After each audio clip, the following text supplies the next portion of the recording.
Christophe Kider. Pour lui, l'évasion est une obsession. Hélicoptère, explosif, otage, il a tout essayé et il a réussi une fois à forcer les portes d'une des centrales les plus sécurisées d'Europe.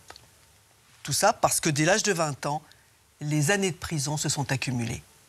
Il braquait, un homme est mort sur son chemin. Alors les peines sont tombées, 6 ans, 30 ans, puis 15, et encore 3, et encore 15. À chaque condamnation, Kider a répondu par une nouvelle tentative d'évasion. Au final, l'homme est libérable en 2052, sauf clémence judiciaire ou évasion. 15 février 2009, 16h. Centre pénitentiaire de Moulins-Yzeure, dans l'Allier.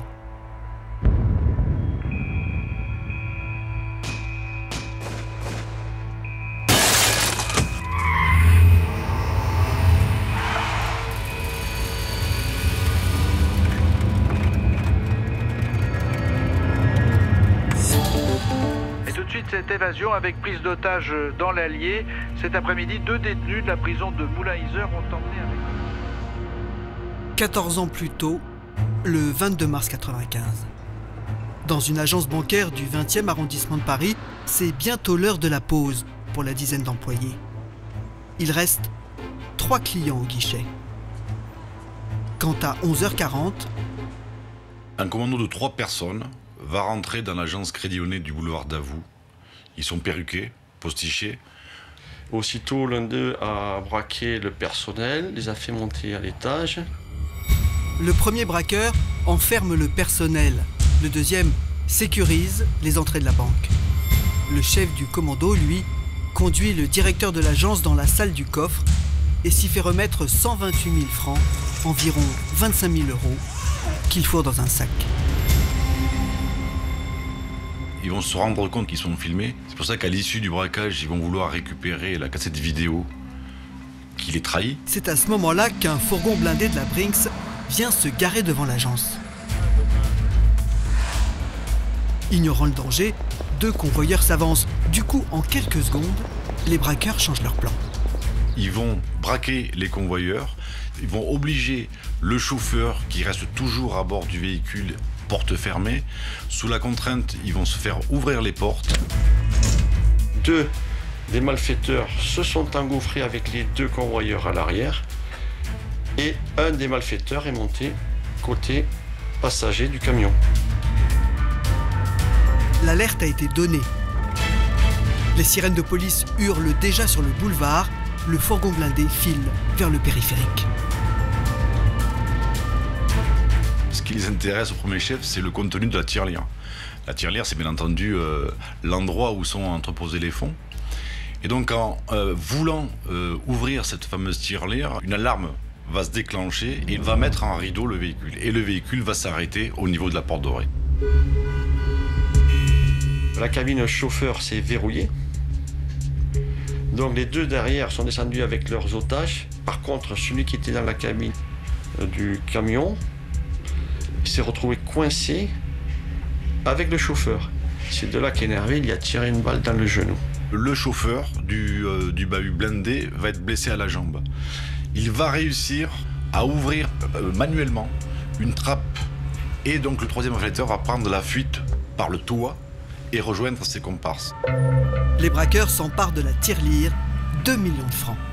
Pour protéger leur fuite, ils tirent à 2 reprises sur les policiers qui ont rattrapé le fourgon.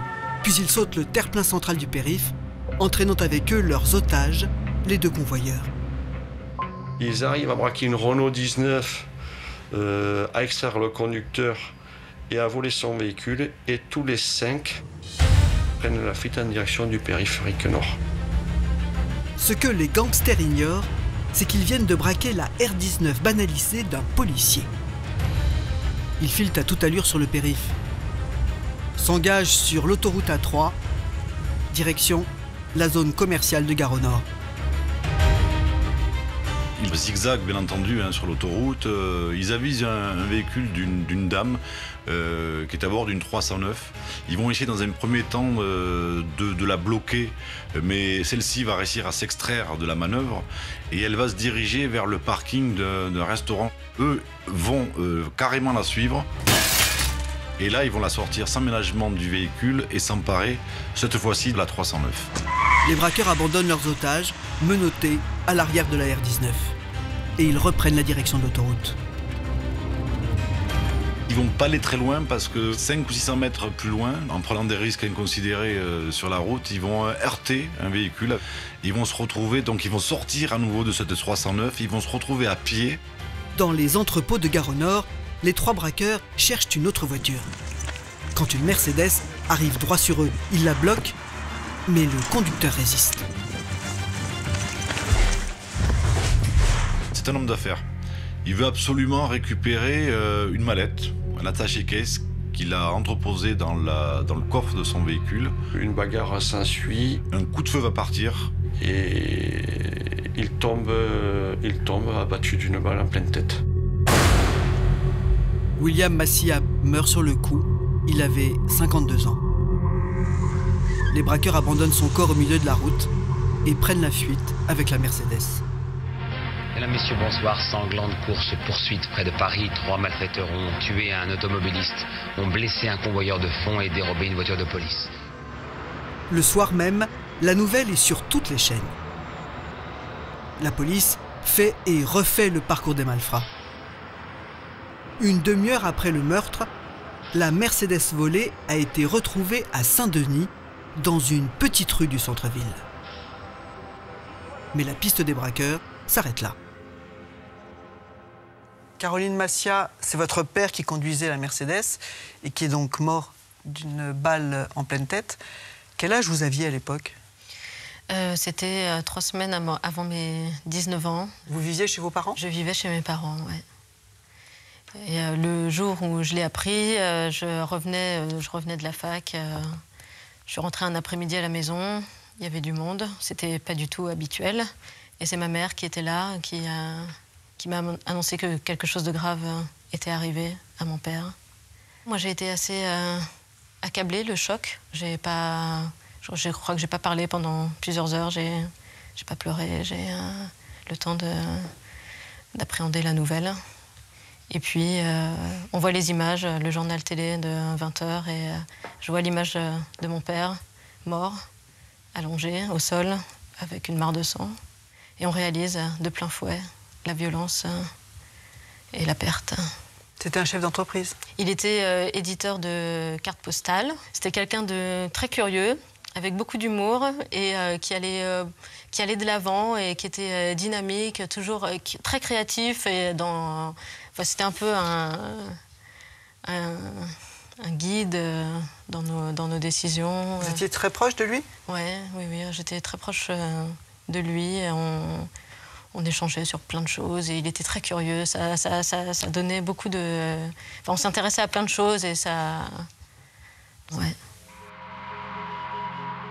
Dès le lendemain du drame, la BRB, la Brigade de répression du banditisme, se passe en boucle la bande vidéo de la banque.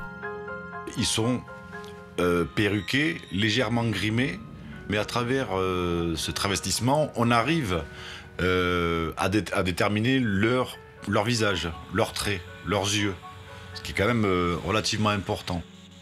Une des employées a cru reconnaître un des malfaiteurs comme étant un ancien client de son agence. Mais bizarrement, elle nous déclarait que le père de ce client qu'elle semblait reconnaître sans toute certitude, c'était juste une présomption, s'est présenté à la fin du braquage et a été pris comme otage dans l'agence. Il faut savoir que nous sommes très circonspects sur ces auditions parce qu'il y a l'émotion, il y a une forte charge d'adrénaline et bien souvent les témoignages sont à prendre avec des pincettes et avec beaucoup de hauteur. La piste est mince, mais les policiers s'y accrochent. Ils identifient l'homme que l'employé de la banque a cru reconnaître, un certain Jamel Adouama. Il habite la cité Saint-Blaise, à 2 pas de l'agence. Jamel Adouama nous intéresse parce que c'est quelqu'un qui a un passé judiciaire, même si c'est pas quelque chose d'énorme, il a déjà quand même ce qu'on appelle un bon papier. Et en fait, on va assurer de surveillance au pied de l'immeuble de ses parents, on se rend compte qu'il n'y vient pas. Mais la persévérance finit par payer. On va se rendre compte qu'il a fait une demande de renouvellement de titre de séjour à la préfecture et qu'il est attendu par ce service à une date fixe. En fait, on va faire ce qu'on dit dans le jargon, poser une borgnotte, c'est-à-dire une petite surveillance discrète en mettant en alerte le service de la préfecture. On va être effectivement prévenu, le jeu administratif a bien fonctionné. Et à partir de là, on va engager une filature depuis nos locaux, en fait, puisque nous sommes à la préfecture. Et on se rend compte qu'il va dormir dans un hôtel. On s'aperçoit qu'il va d'hôtel en hôtel en payant des chambres en liquide, ne sortant que 2 heures par jour de l'hôtel pour se rendre soit à la cité, soit pour rendre vite à sa copine. Donc un mode de vie particulier, comme s'il était recherché. Persuadés de tenir l'un des 3 braqueurs, les policiers ne lâchent plus le type. Un texto est envoyé sur un tam-tam de Jamel, qui est signé Christophe. Grâce à son numéro de portable, les policiers ne mettent pas longtemps à identifier ce fameux Christophe. C'est Christophe Kider. Et lui aussi, comme disent les flics, il a un bon papier. C'est un individu qui était très défavorablement connu de nos services pour des faits de braquage depuis son plus jeune âge. Sa photo anthropométrique présente de grosses similitudes avec un des individus ayant participé aux faits et qui figure sur la cassette vidéo de l'agence. Le 14 septembre 1995, les policiers passent à l'action.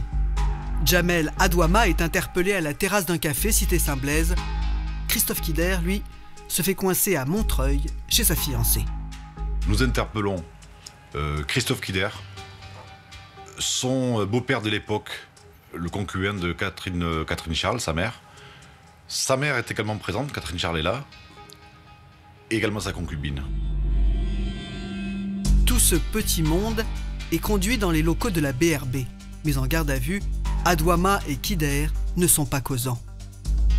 En toute fin de garde à vue, on va entendre la femme de Jamel Adouama. Elle nous fait part que, effectivement, le 22 mars, en début d'après-midi, 3 des individus étaient arrivés les vêtements tachés de sang, qu'ils avaient des armes et qu'ils ont fait le partage d'un butin conséquent avec des billets de banque neufs. À la question, mais qui est le 3e? Elle nous a regardé, elle était stupéfaite, elle était un peu interdite. Elle a dit, mais vous l'avez, le 3e, je l'ai vu dans les locaux. Et en fait, elle nous expliquait par là que le 3e homme était ni plus ni moins que Fréjac, le beau-père de Christophe Kider. Les 3 auteurs vont finalement reconnaître les faits. Le seul bémol, c'est Christophe Kider, qui est quand même affecté par la mort de cet homme d'affaires qui va s'effondrer sur la chaussée en voulant récupérer sa mallette. Il va dire que c'est un total accident et que c'est une fausse manipulation et que le coup de feu part sans intention de tuer. Quant au butin, 2,5 millions de francs, plus de 380 000 €, les policiers n'en retrouveront qu'une toute petite partie.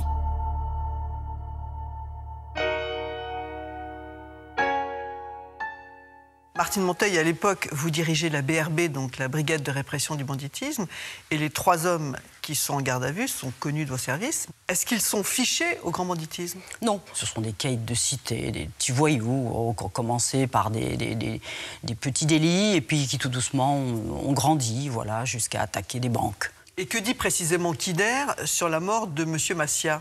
Eh bien, Kider, évidemment, il essaye de dire que le coup est parti accidentellement. On peut en douter. Kider l'a touché, donc a braqué son arme à bout de touchant. C'est-à-dire que s'il avait porté un coup, voilà, avec le plat de l'arme, si je puis dire, pour le cogner à la tempe, l'assommer, si vous voulez, ça serait une chose. À la limite, le coup serait parti en l'air. C'est le canon à bout touchant de la joue, si vous voulez, avec une trajectoire qui est complètement horizontale, qui sort de l'autre côté. Je suis désolé. Il l'a tué. Pendant que Kider est en garde à vue pour le braquage du 20e, en fait, vos services se rendent compte qu'il est vraisemblablement aussi l'auteur d'un braquage non élucidé. Nous relevons bien sûr sur chaque scène d'infraction, chaque scène de crime, un certain nombre de traces papillaires, maintenant également de traces d'empreintes génétiques. Il se trouve que ça a matché, comme on dit, c'est-à-dire que l'empreinte a parlé et elle a permis de révéler que c'est une trace identique qui a été retrouvée sur le rétroviseur d'un véhicule qui avait servi à des voyous, dont lui d'ailleurs, dans l'attaque d'un vol à main armée d'un bureau de poste dans le 20e arrondissement, un an avant, je crois. Et c'était le même mode opératoire? C'était le même mode opératoire. Ils étaient deux. Seul Kider, d'ailleurs, a été interpellé sur cette affaire. Le second individu n'a pas été retrouvé et il ne nous a pas aidé à le retrouver. Et celui-là, il l'a reconnu en revanche? Il l'a reconnu, et ça a été le même mode opératoire, c'est-à-dire, bon, voilà, on intervient, on braque, on récupère de l'argent dans le coffre, on prend des otages. Et là, je crois que c'est pas 3 voitures qu'ils ont dû intercepter, mais 4 ou 5. Avec les mêmes conditions. J'ai eu beaucoup d'accidents et voilà, et on reprend quelqu'un en otage et on repart dans une autre voiture. On finit par abandonner les otages et ils ont pris le métro. Voilà.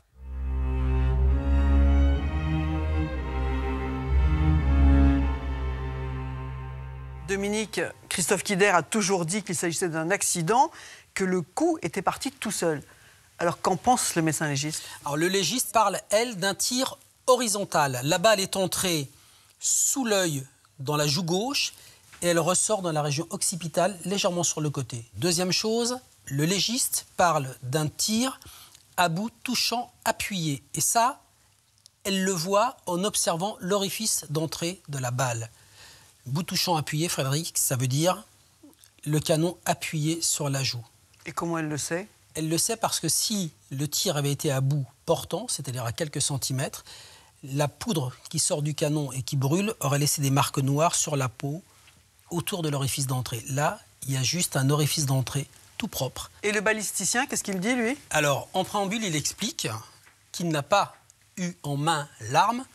Et pour cause, Christophe Kider dit qu'il s'en est débarrassé juste après le drame, qu'il a jeté son arme. Et Kider dit « j'ai utilisé un Colt 45 ». Au vu de la gravité parce qu'ils n'ont pas retrouvé la balle. Ils n'ont pas retrouvé la balle. Donc l'expert dit, vu l'état de la victime, ça peut correspondre à un Colt 45 parce que le Colt 45 tire une munition très puissante qui est du 11-43. Donc ça colle avec ce que dit Kider. Ensuite, Christophe Kider dit, peut-être que le chien de l'arme était alarmé. Alarmé, ça veut dire tirer en arrière, prêt à percuter la cartouche. Et pourquoi il a armé le chien? Parce que sur un pistolet automatique, le chien s'arme ou s'alarme automatiquement. À chaque fois qu'on tire, la culasse recule et remet le chien en position de départ pour percuter la cartouche suivante. On se souvient que Kider est poursuivi qu'il a déjà utilisé son pistolet, qu'il a déjà tiré. Donc ça peut coller. En revanche, il dit « je n'avais pas le doigt sur la queue de détente. Mon doigt était sur le pontet. Le pontet, c'est ce qui fait le tour de la queue de détente. Cette partie qui protège la queue de détente. Donc en aucun cas, je n'ai pu intentionnellement appuyer sur la détente. Et ça, l'expert le confirme aussi, parce que l'expert dit, dans cette configuration, le coup peut partir quand même si l'arme est une arme usagée, qui a beaucoup servi, le chien est peut-être plus sensible, et se déclencher sans même qu'on appuie sur la queue de détente. C'est possible. Un choc se produit, donc dans un mouvement de défense, le canon percute quelque chose et le coup part, ça c'est possible. Au moment de son arrestation, Christophe Kider a 24 ans et déjà une histoire peu banale.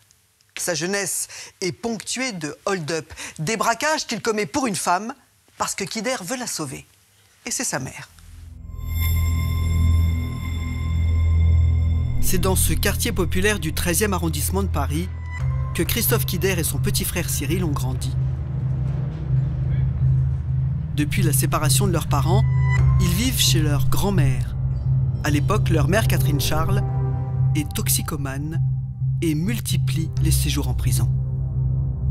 Sa vie, ça a beaucoup été la drogue, hein, comme beaucoup d'héroïnomanes. C'était des allers-retours en centre de désintoxication, des amis, des amants qui étaient tous des toxicomanes. Ça a été toute sa vie, quoi. Après, on lui avait appris le métier de pickpocket. Elle disait, j'étais assez bonne, même très très bonne.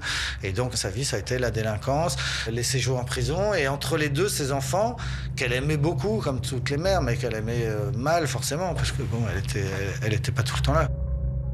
C'est construit sur des bases un peu bancales, hein, parce que c'était pas facile. C'est pas facile pour un gamin d'avoir une mère qui se défonce, même si j'habitais avec lui, même s'il voyait pas quand j'étais petit, il voyait bien certainement que par rapport aux autres familles, ça fonctionnait pas de la même façon, que j'étais une mère un peu spéciale, voilà.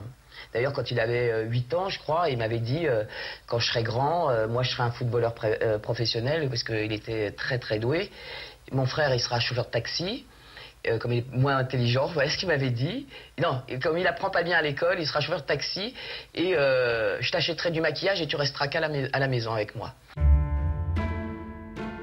Christophe Kider vit une histoire compliquée avec sa mère. Sa vie à l'époque, c'est surtout sa bande de copains. On avait une dizaine d'années. Il y a le foot. Il y a eu le foot, il y a eu le sport, voilà, tout ce qu'on peut retrouver en bas d'une cité.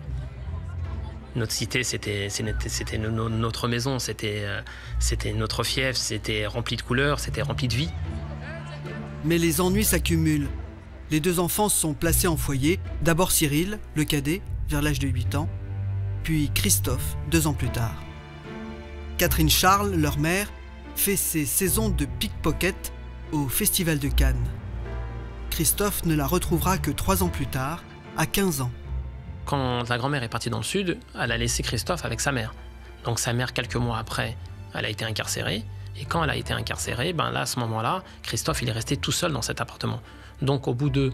Ça va pendant le premier mois, le deuxième mois, mais une fois que l'électricité est coupée, une fois où l'hiver arrive, il a passé des nuits dans le froid. Et pourtant, il ne nous l'a pas dit.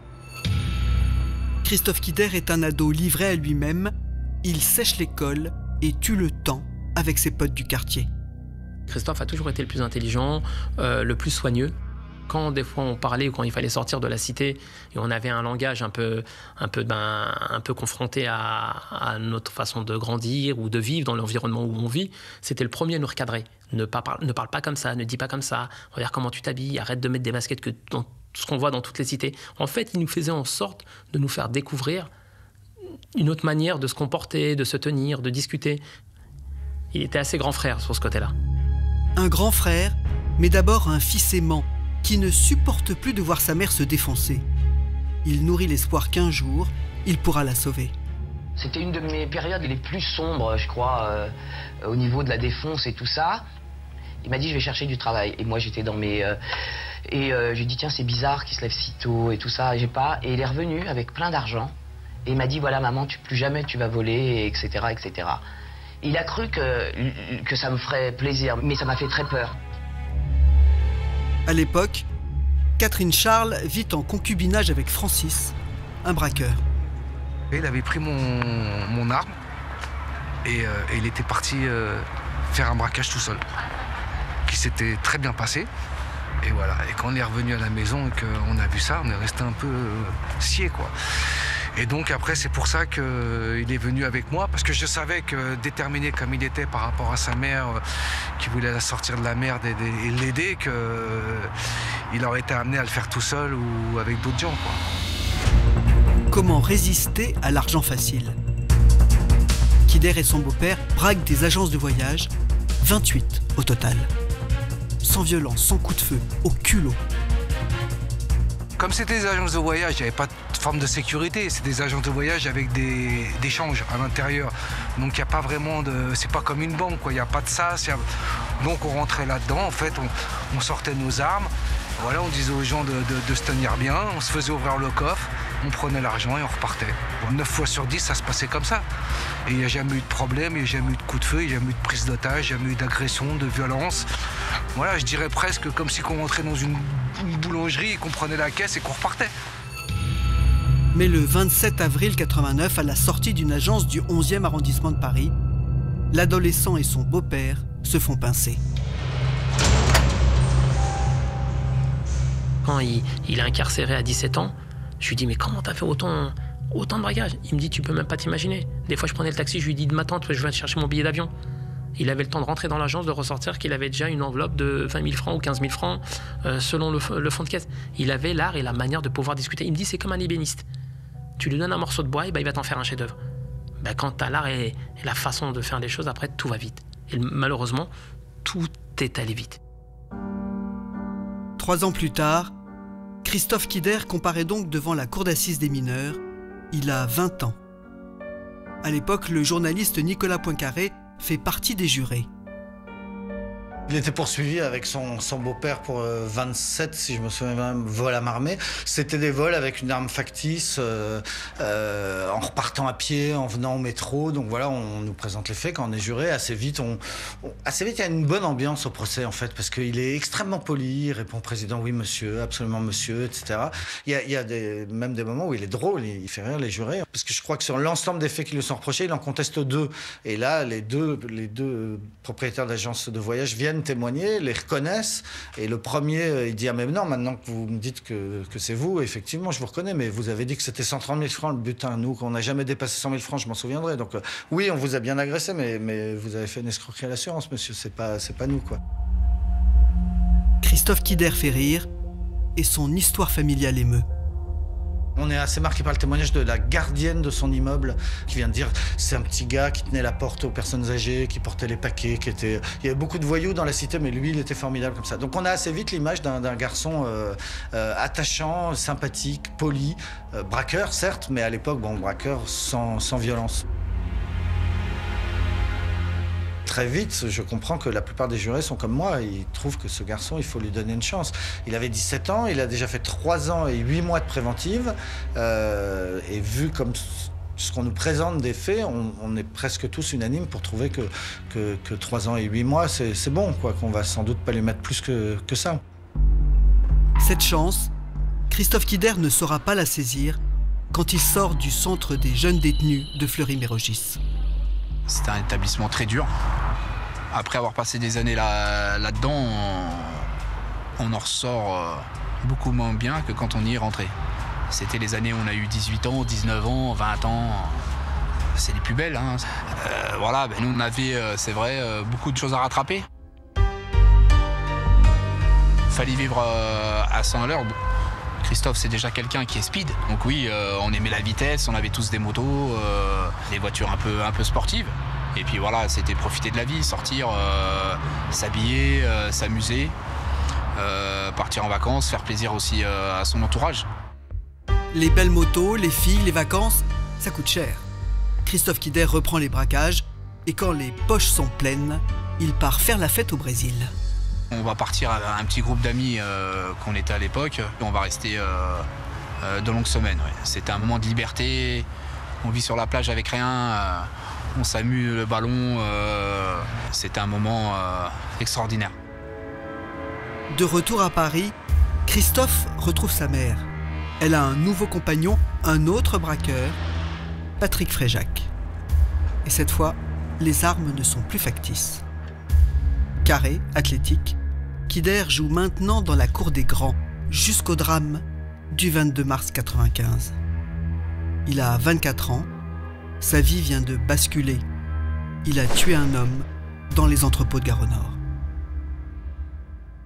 Martine Monteil, on a dit de Kider qu'il était un petit gars poli, sympathique, qui tenait la porte aux vieilles dames. Est-ce qu'il vous a donné cette impression? Est-ce qu'il est attachant? C'est possible que, dans son quartier, il connaît les gens, un petit peu caïd avec les copains, et puis, relativement sympathique avec le voisinage. Mais à vous? Quelle impression il vous a faite? Nous, vous savez, c'est dans un contexte totalement différent, quoi. Quand on les récupère, c'est à partir d'une action violente, avec des menaces de mort, avec soi-même éventuellement des victimes, que le cas de la deuxième affaire du Crédit Lyonnais. Comment voulez-vous, on ne voit pas tout à fait le même individu. Et le comportement, d'ailleurs, dans les services de police, n'est pas la douceur et la courtoisie. On n'est pas dans la sérénité totale. Et pour vous, toute la question est de savoir si Kider, c'est un braqueur maladroit, si je puis dire, qui a tué par accident, ou si c'est un vrai tueur cynique. Moi, je dis que c'est surtout quelqu'un qui a tué un homme dans le cadre d'une action violente qu'ils ont sans doute mal préparée, dans laquelle ils ont stressé, et puis voilà quoi, c'est mal terminé. C'est pas une génération de vieux voyous qu'on a pu connaître, qui préparaient des coups et qui travaillaient, je dirais, proprement. Un passager comme Massiya, en admettant même qu'il ait été un peu récalcitrant, un gros voyou, il vous l'assomme. Boum, un coup de boule, comme ils disent, ou alors contre sa voiture, paf, il le laisse sur le côté, le type n'est pas mort, et ils continuent leur cavale. Maintenant, voilà, c'est-à-dire on tire pour un rien. On se demande si ils se rendent compte de ce qu'est la valeur d'un être humain. Voilà, ça fait peur. Je dirais, un peu impoliment, ils ont des grandes gueules, quoi. C'est de l'esbrouf, c'est ça, mais sur le terrain du crime, ils sont pas bons, quoi. Ce qui les rend dangereux. Ils sont 3 à comparaître devant la cour d'assises de Paris le 11 novembre 1999, mais c'est sur Kider que pèsent les charges les plus lourdes. Il encourt la réclusion criminelle à perpétuité pour 2 braquages avec prise d'otage et le meurtre de M. Massiya. Dès le départ, sa défense avait eu le sentiment qu'on cherchait à aboutir non pas à un procès, mais à un exorcisme. Un procès, c'est une avancée. Un exorcisme, c'est une façon d'essayer d'exorciser ce que l'on considérait comme le mal. On est des voleurs, pas des tueurs, répètent en chœur les 3 accusés. Le crâne rasé, Christophe Kider reconnaît les faits, mais cette fois, il ne fait plus rire les jurés, il leur fait peur. Peut-être que les gens l'ont regardé que dans l'apparence. Vous avez des personnes, et c'est le cas de Christophe Kider, qui étaient accablés par les conséquences de l'acte. À l'audience, l'accusé ne quitte pas des yeux la femme et la fille de sa victime. Ému, celui que des témoins décrivent comme un braqueur déterminé parle de remords, de regrets. « Je n'ai pas les mots », s'excuse-t-il. L'avocat général s'interroge. « Votre émotion maîtrisée, on peut se dire que tout cela est parfaitement organisé. Mieux que votre hold-up. » C'est le fatal engrenage de la violence, tonne l'avocat général, avant de réclamer 22 ans de prison pour Christophe Kider. Mais la sanction est encore plus lourde. Elle tombe après un long délibéré, 30 ans. Ça nous a tous estomaqués. Ça nous a tous un peu choqués parce qu'on n'a pas compris comment ça a été beaucoup plus sévère que la réquisition du procureur. On s'est imaginé qu'il s'arrête à la réquisition, ou même qu'il rajoute 2 ans maximum de plus. On s'est dit 24 ans, mais on s'est dit 30 ans. Donc à ce moment-là, on avait compris qu'on allait perdre notre ami. Christophe Kider était totalement dépassé, écrasé, submergé par la sanction qui venait d'être prononcée contre lui. C'était, si vous voulez, comme si, à un moment donné, la pierre tombale était mise sur vous alors que vous êtes encore vivant. La condamnation est définitive. À l'époque, il n'y a pas d'appel en cour d'assises.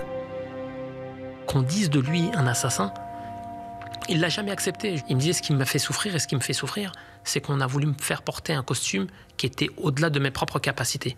Je n'ai jamais été un assassin. C'est un accident. Caroline Massiya, vous avez assisté à ce procès? Oui, le procès a duré quasiment 1 semaine. On était face à face. C'était long, difficile, éprouvant. Et Kider, pendant ce procès, comment s'est-il comporté avec vous? Alors, il a été très calme, très poli. Je crois qu'il a présenté ses excuses. Et à ce moment-là, d'ailleurs, ma mère est sortie de la salle d'audience parce que pour elle, c'était assez insupportable d'entendre ses excuses. Il y a une façon de ne pas assumer le geste en s'excusant. C'était plus pour sa défense, éventuellement pour faire baisser sa peine, que pour un vrai fond de pensée et une vraie conscience. Vous n'avez jamais cru à la thèse de l'accident? Non, pour moi, ça apparaissait complètement surréaliste. Ils avaient l'air tellement déterminés que la thèse de l'accident n'était pas crédible à mes yeux. Pour quelle raison? Quand on est 3, on peut maîtriser quelqu'un facilement sans pour autant tirer une balle et tuer. 30 ans? Qu'est-ce que vous avez pensé du verdict? Le verdict nous a soulagés, puisque la thèse de l'accident n'a pas été retenue et qu'il a pris que la sentence a été plus dure que ce qui avait été demandé, plus longue. Donc ça, c'était un vrai soulagement pour nous. «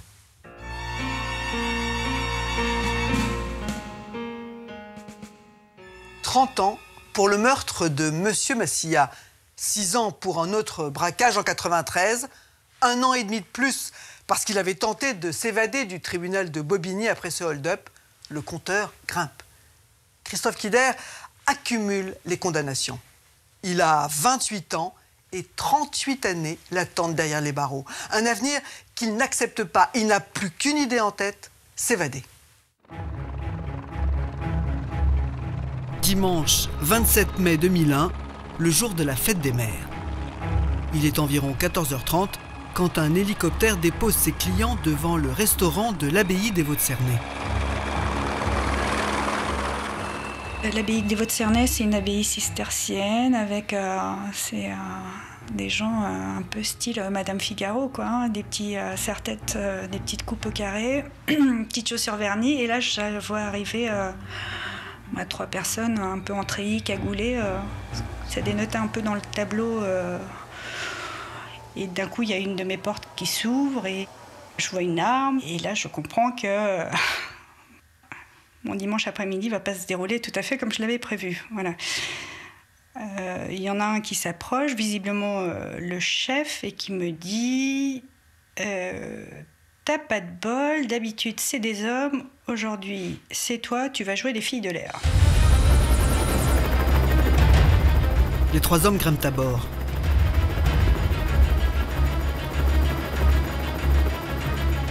Au bout de 5-10 minutes de vol, ils m'ont dit on va aller libérer nos frères. On suit la 86 et du coup, j'en déduis qu'on va à Fresnes, mais sans certitude, quoi. Tout d'un coup, celui que j'appelle le chef qui me parle, il lève sa cagoule. Et là, premier réflexe, j'ai tourné la tête de l'autre côté, quoi. Je voulais pas le voir, parce que je me suis dit, fini, quoi, à la fin du vol, il allait y avoir 2 petits orphelins, quoi. À 15h10, l'hélicoptère survole la prison de Fresnes. Des riverains filment la scène. Quand on arrive au-dessus de Fresnes, ils me font mettre en stationnaire au-dessus d'un toit, d'une cour. Ils ouvrent les portes. Au-dessus de Fresnes, il y a des câbles anti-hélicoptères. Ils bougent un peu à l'arrière. Devant, ils parlent. Bon, piloter dans ces conditions, avec les portes ouvertes, ça fait un bruit infernal. On n'est pas au mieux. Et là, j'entends merde, ils sont pas là. Quelques instants plus tard, depuis un toit, Christophe Kider et un autre détenu font des signes. L'hélicoptère vient se positionner au-dessus d'eux et leur balance une échelle de corde, mais il manque 2 mètres. Tout d'un coup, j'entends les cons, ils tirent. Et à partir de là, de l'hélico, ils ont tiré. Donc ça avait un bruit infernal. Celui qui était derrière moi, il a hurlé parce qu'il était touché. Ça faisait tellement de bruit, j'étais en stationnaire et j'ai eu les genoux qui tremblaient. Je leur ai dit d'arrêter de tirer parce que ça me perturbait. Ils ont arrêté. À un moment, on avait vraiment les patins pas loin du tout des câbles. Et je leur ai dit, je ne peux pas descendre plus bas. Il y a eu panique, ils ont jeté des choses depuis l'hélicoptère. Et on est reparti. L'hélicoptère largue alors un sac et s'éloigne vers la île et Rose. 5 minutes plus tard, il se pose sur un stade de foot. Le gars devant m'a menotté en me disant c'est pour pas que tu nous suives. Et puis il m'a remercié et félicité. Il m'a dit bravo, t'as été une chef, je sais plus quel autre commentaire comme ça. Les 3 hommes ont pris le large. Les policiers relèvent des traces de sang dans l'hélico. L'un des hommes du commando a bien été blessé pendant l'échange de tirs avec le Mirador. Pendant ce temps-là, à la prison de Fresnes, Christophe Kider s'est emparé des armes et des gilets pare-balles largués par l'hélico. Un autre détenu lui emboîte le pas, déterminé à se faire la belle avec lui. À Fresnes, c'est la panique. Armés jusqu'aux dents, Christophe Kider et son complice Mounir Ben Bouabdella ont pris en otage 3 surveillants. Des boucliers humains pour gagner la sortie.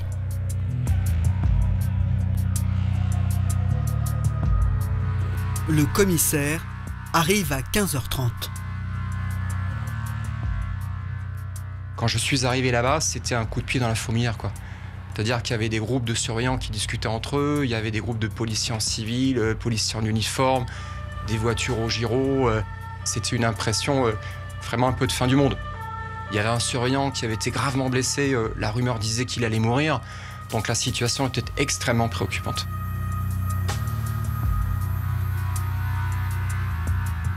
Christophe Kider et Mounir Ben Bouabdella avaient déjà tué. On savait que c'était pas des enfants de cœur et que c'était du sérieux. Dans le bureau où il a installé son PC, le commissaire fait le point avec la pénitentiaire quand on lui passe un appel.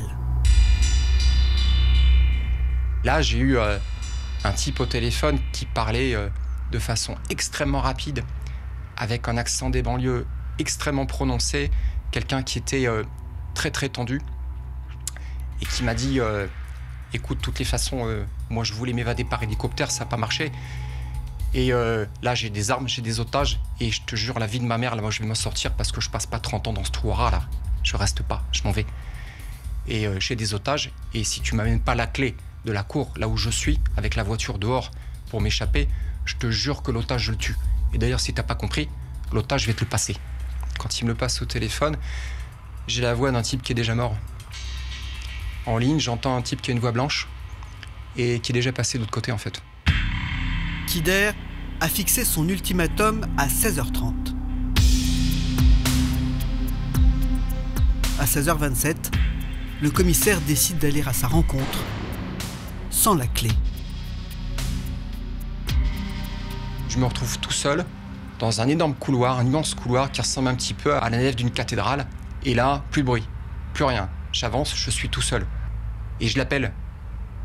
Christophe, t'es où? Et tout d'un coup, je vois devant moi, sur ma droite, je vois une main qui passe à travers un grillage et qui me dit « Je suis là, je suis là ». À 20 mètres à peu près. Je m'avance, je n'étais pas fier, et je me retrouve face à Christophe Kider qui était derrière cette porte grillagée, fermée. Christophe Kider, faut vous le décrire, quoi. C'est un type costaud, type nord-africain, le crâne rasé, le teint mat, avec un gilet pare-balles qui lui remontait jusque sous le cou, et puis une kalachnikov à la main, et l'air extrêmement nerveux. Et puis par l'une des fenêtres qui était légèrement sur le côté, à ma droite, j'ai vu arriver Mounir Ben Bouabdella, un diable sorti de sa boîte, qui s'est mis à hurler, qui a pointé sur moi son arme de poing, c'était un 11-43. Et là, je me suis dit, je vais mourir, là. Ça criait de partout, hein. Mounir Ben Bouabdella criait, Christophe Kider lui disait arrête, il a pas d'arme. Pendant une bonne demi-heure, la discussion était entre Ben Bouabdella et Kider. Je rappelais à Kider sa parole d'homme. Je lui avais dit, tu m'avais donné ta parole que tu m'as lâché. Qu'est-ce qui se passe? Et puis Ben Bouabdella, c'était au contraire de dire à Kider, attends, c'est un flic, c'est un otage, on le garde. C'est un flic qui vaut plus cher encore que les surveillants.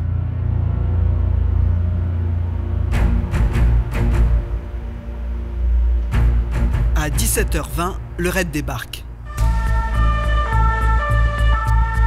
Lorsque nous arrivons en colonne pour rentrer à l'intérieur de la prison, en fait, on voit une masse sombre qui se trouve à peu près 80 mètres à l'intérieur du grand couloir principal, avec plusieurs grilles donc, qui nous séparent en fait de cette ombre-là. Cette ombre-là, en fait, c'est Christophe Kider. Il est au bout du couloir et il va tirer à la kalachnikov sur la colonne d'assaut qui est en train de pénétrer. Parce qu'il voulait donner le ton sur ce rapport de force. Un rapport de force en faveur de Kider. Car dans la prison, c'est le chaos. Et une rumeur circule, l'hélico aurait largué un sac rempli d'explosifs. Nous nous retrouvons donc avec potentiellement des explosifs qui se trouvent à l'intérieur d'une cour de promenade avec 300 détenus à l'intérieur. Impossible d'aller chercher ces détenus. Pourquoi? Parce qu'ils sont entre les preneurs d'otages et nous, et la sortie. On n'était pas à l'abri à la fois d'une émeute, à la fois d'un incendie et à la fois effectivement d'agression de personnel qui était toujours en contact avec les personnes détenues. Mais à 17h30, 2 hommes surgissent au fond du couloir. Kider a tenu parole. Il vient de libérer le commissaire et le plus jeune des surveillants. Quelques minutes plus tard, il tente une sortie en force. Il est apparu sous une couverture. Il faut imaginer qu'ils avaient fait des trous donc à l'intérieur de la couverture. Ils avaient passé des armes de manière à pouvoir donc engager le feu, voilà. Et puis on ne voyait que les jambes en fait des otages et des preneurs d'otages qui avançaient sur nous. Et la situation était ultra tendue jusqu'au moment où ils sont arrivés à quelques mètres de la dernière grille et là où il a fallu à la voix en fait les faire refluer à l'intérieur. Ils ont compris à ce moment-là qu'ils n'arriveraient pas à sortir. Pendant que les CRS se mettent en place, les tractations reprennent avec Kider. Christophe Kider a un dossier pénal qui n'est franchement pas engageant. Et l'image que l'on a dans le dossier pénal n'a rien à voir avec l'image que je découvre de ce personnage-là. C'est terrible pour lui, il a tué un homme, il le sait, on sent bien qu'il n'a pas tourné la page par rapport à cette histoire-là. Personne ne le croit, tout le monde pense qu'il a tué délibérément cet otage. Pourtant, le sentiment que nous avons lorsque l'on discute, eh bien, c'est qu'en effet, c'est un malheureux accident. On n'est pas face à un criminel, vous voyez, de métier où foncièrement, donc le crime est ancré dans la personnalité. Loin s'en faut. On a affaire à quelqu'un donc qui a une intelligence vive, qui comprend très bien les choses et qui a ses propres règles à lui, mais qui a des règles. Les heures passent. Dans les cours, les détenus s'impatientent. Ils ont faim, ils ont soif. Dehors, les chaînes de télé font le siège de la prison. Cette nuit, Fresnes a dû faire face à un début de mutinerie. 1h du matin, quelques détenus mettent le feu à leurs draps, provoquant un début d'incendie. Il aura fallu 2 heures aux surveillants et aux CRS venus en renfort pour maîtriser ce mouvement de solidarité avec les preneurs d'otages. À 3h du matin, le calme revenu, les négociations reprennent. Et Christophe Kider a une nouvelle exigence. Il veut parler à sa mère, Catherine Charles. Au moment où on les met en contact téléphonique, je suis à côté, il le sait, j'écoute la conversation et il me parle à moi, en fait. Et il dit « Maman, tu m'excuseras auprès de Christophe. En fait, je voulais simplement te dire au revoir parce que je vais mourir. » Et depuis le début, il nous dit « Ou je sors, je réussis mon coup, ou je meurs les armes à la main. » Et il s'est construit ce schéma de sortie également. Il n'y a que ça, en fait, qui va compter. Au bout d'un moment, il va se dire, au fond, j'ai raté mon coup, mais je ne raterai pas ma mort. Son complice, Mounir Ben Bouabdella, se montre moins vaillant. Au bout de 18 heures, il cède. Il relâche un des otages et se livre. 2 heures plus tard, Christophe Kider craque à son tour. Il libère son dernier otage et rend les armes. Direction le poste de police et la maison d'arrêt de Bois d'Arcy. Évasion ratée pour Kider, malgré une prise d'otage qui a duré plus de 20 heures. Le drame a été évité de justesse, mais l'émotion reste vive au sein du personnel pénitentiaire. Quelques heures après leur libération, les 3 otages donnent une conférence de presse où ils se montrent plutôt compréhensifs. Le contact s'est vite établi, on se tutoyait, on n'a pas sympathisé, mais bon, il y a une relation qui s'est installée. Vous avez beaucoup parlé? On a beaucoup discuté, il y a eu un dialogue constant et permanent. C'était son anniversaire aujourd'hui à Christophe, c'était la fête des mères hier. Il a dit des dates comme ça, enfin, il ne voit pas d'avenir. Ils n'ont plus d'avenir pour eux. Il n'y a pas d'avenir. Pour eux, bah... Au moins, Christophe, pour lui, il n'a plus d'avenir. Pour lui, il est enterré vivant. Mais à Fresnes, la tension ne retombe pas. Les surveillants sont furieux. Le ministre de la Justice, Marie-Lise Lebranchu, se déplace pour tenter de calmer les esprits, sans succès. Nicolas Taffin, le surveillant blessé dans l'échange de tirs entre le Mirador et l'hélicoptère, est toujours à l'hôpital. La polémique éclate. Les avocats de la société d'hélicoptères ont mis en cause l'attitude du surveillant qui a tiré sur l'hélicoptère. Mais j'ai voulu stopper cette controverse, non pas sur le fond, mais sur la forme. Parce que le surveillant était entre la vie et la mort. Et donc il fallait quand même attendre, dans un premier temps, que le surveillant donne la version des faits. Le règlement de la prison est pourtant formel. Il interdit de tirer sur un hélicoptère.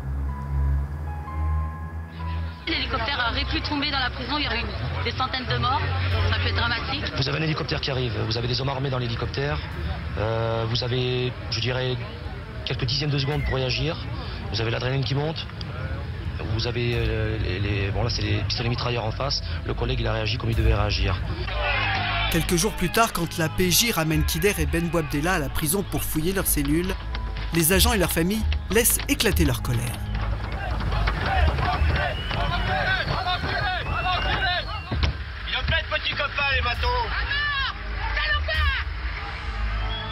Pendant que les surveillants manifestent, les policiers cherchent les membres du commando. Ils ont placé sous surveillance l'entourage de Christophe Kider, notamment son frère Cyril. Cyril Kider n'a pas le même pédigré déjà que son grand frère. C'est plutôt un jeune de cité, plus tourné vers le trafic de stupéfiants que vers la grande criminalité. Donc effectivement, c'est pas un personnage connu de la BRB, de notre service, comme étant un braco, un vrai braqueur habitué à des faits d'armes sanglants. Pas un vrai braqueur, mais pas un enfant de cœur non plus. Cyril a déjà fait 8 ans de prison. Bizarrement, il se fait très discret depuis la tentative d'évasion, alors qu'il allait régulièrement voir son frère au parloir. Le 23 août 2001, les policiers l'arrêtent à Rabastens dans le Tarn, en même temps qu'un ami d'enfance de Christophe. En garde à vue, Cyril Kider ne peut pas nier sa participation au commando de Fresnes. Il porte encore la trace d'une blessure à la jambe. Mais il refuse de balancer ses complices. Cyril va être un bonhomme. C'est-à-dire qu'il va, quand il sera interpellé, faire le silence autour de lui. C'est-à-dire de ne jamais donner les noms de ses complices, entre guillemets. Et il va rester seul et supporter seul et prendre seul la responsabilité de cette évasion. Cyril Kider explique quand même aux policiers pourquoi il a volé au secours de son frère. Depuis les derniers parloirs, il entretenait avec son frère des relations conflictuelles, Christophe lui reprochant de faire comme les autres, de le laisser tomber. Et donc il va nourrir un sentiment de culpabilité énorme qui va le miner, et qui va le miner de plus en plus. Cyril me racontait, quand il était en détention, quand on discutait, qu'il a l'image de sa mère et de son frère l'accompagnant pour être placé en foyer. Et l'embrassant, lui disant au revoir, comme s'il ne se reverrait plus jamais. Et à partir de ce moment-là, effectivement, Cyril a eu une espèce de syndrome abandonnique, c'est-à-dire qu'il a eu vraiment l'impression qu'il était abandonné par sa famille. Et à partir de là, tout le trajet de sa vie, et c'est une des raisons pour lesquelles il a accepté aussi d'aller sauver son frère, c'était de montrer à sa mère qu'il était digne d'être un Kider et qu'il était aussi, je dirais, fort ou aussi à aimer que son frère Christophe. Catherine Charles, qui n'a longtemps juré que par son aîné Christophe, vient de redécouvrir son cadet. Et pour la première fois, c'est le sort de Cyril qui la mine, comme le constate le journaliste qui la filme avec sa fille. Je lui dis, maman elle t'embrasse super fort, hein, qui dit juste sa participation, sa place, les scientifiques qui feront leur boulot, savoir les angles de tir, comme ça on verra que c'est pas lui qui a tiré. Ok ? Tu lui dis bien ça, Lindia, je compte sur toi. Qui s'amuse pas à jouer les héros, j'en ai marre des héros, tu lui dis, hein. Je vais à Nanterre avec la petite et elle ressort et elle me dit il a tout pris sur lui. Hein. Il a eu juste l'instruction que c'était lui qui avait tout organisé, la tentative d'évasion, que ses complices étaient pour rien, que bon voilà, il avait tout pris sur lui. Et je me souviens, la petite sœur rentre à la maison en banlieue et elle dit il a tout pris sur lui. Et la mère elle fait j'en étais sûr, ce con, mais vraiment il est vraiment trop con, il a tout pris sur lui. Bon, voilà.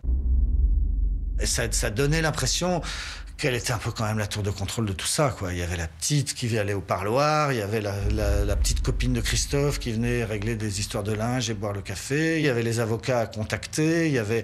Voilà, et c'était elle, hein, c'était Madalton, quoi. C'était vraiment Madalton, elle était au centre de tout. Une Madalton rongée par la culpabilité qui va consacrer le reste de sa vie à défendre ses fils. Elle a arrêté la CAM en 97 à cause, ou plutôt grâce, à l'incarcération de Christophe. Et maintenant, elle milite pour améliorer les conditions de détention sur Radio Libertaire. Elle anime une émission destinée aux taulards. Comme une rédemption, la vie de Catherine Charles a trouvé un sens. Ses fils ont fini par la sauver depuis leur prison. La première année que Christophe était incarcéré, j'ai fait beaucoup de parloirs où je pleurais, où je sortais, je pleurais. Mais en fait, avec le recul, je sais maintenant que c'était pour m'endurcir, pour que je sois plus forte. Ça m'a aidé. Vous, c'est quoi qui vous fait tenir? Parce qu'on vous voit sortir de parloir, là. C'est l'amour de mes enfants. Je sais que ça suffit pas, l'amour à élever des enfants. La preuve, je les ai toujours aimés, malgré tout, j'ai tout foiré, excusez-moi le terme. Mais il n'y a que ça qui me fait tenir.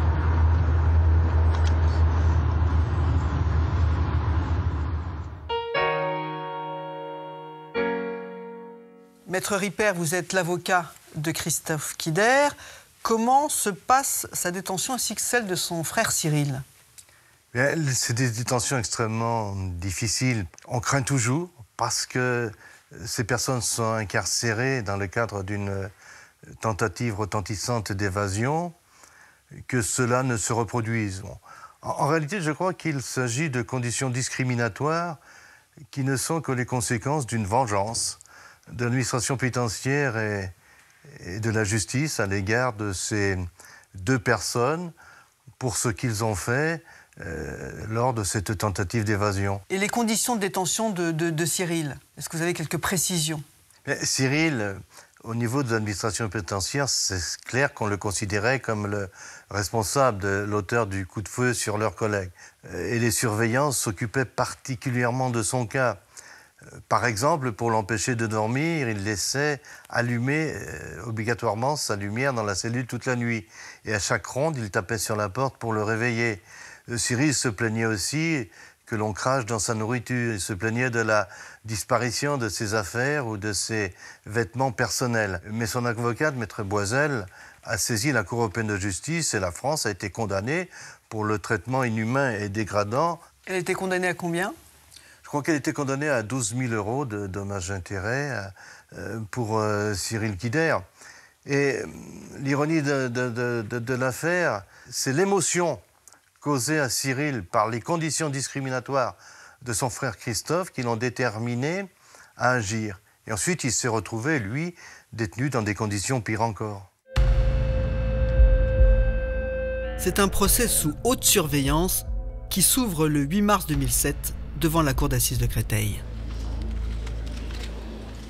Ça a été un procès de fou. Le procès de la tentative d'évasion de la maison d'arrêt de Fresnes, c'était, je pense, la première fois depuis 20, 30 ou 40 ans, peut-être les procès d'Algérie, où il y avait un tel déploiement de sécurité. On était, nous, avocats, obligés de passer sous le portique. Ce qui fait que moi, j'ai fait un scandale. Et donc, j'ai demandé à ce que l'avocat général ait le même traitement que nous. En vedette, la mère des frères Kider. Elle est venue avec son comité de soutien. Ce procès, pour elle, c'est celui de la prison. S'il avait donné un rein, ça sera un héros. Si ça se passait en temps de guerre, ça sera un héros. Là, c'est un criminel. Voilà, moi, je suis dans l'affectif, je suis dans l'émotionnel. Je suis la maman. Donc, au début, j'étais un petit peu en colère. Mais très vite, je me suis dit, j'aurais aimé, moi, que mon frère, mon père, ma sœur, dans une situation inextricable, viennent me chercher. La cour entre dans le vif du sujet avec l'examen de la fusillade entre l'hélicoptère et le Mirador. La pilote et le surveillant sont assis côte à côte sur le banc des parties civiles. Quand il m'a dit son nom, je ne lui ai pas tendu la main. Je lui ai dit, écoutez, j'ai pas vraiment envie de vous dire bonjour. Vous m'avez tiré dessus. C'était le gardien de prison qui était dans le Mirador, d'où sont partis les coups de feu. Et donc là, sa femme a pris la parole pour lui et a dit qu'il s'était défendu, qu'en fait, c'est nous qui avions tiré, quoi. C'est la question clé. a tiré le premier. La cour visionne les vidéos amateurs. Avec l'écoute des sons, il est ressorti et très clairement que les personnes dans l'hélicoptère n'avaient pas tiré les premières et que le surveillant qui se trouvait dans le Mirador avait tiré le premier.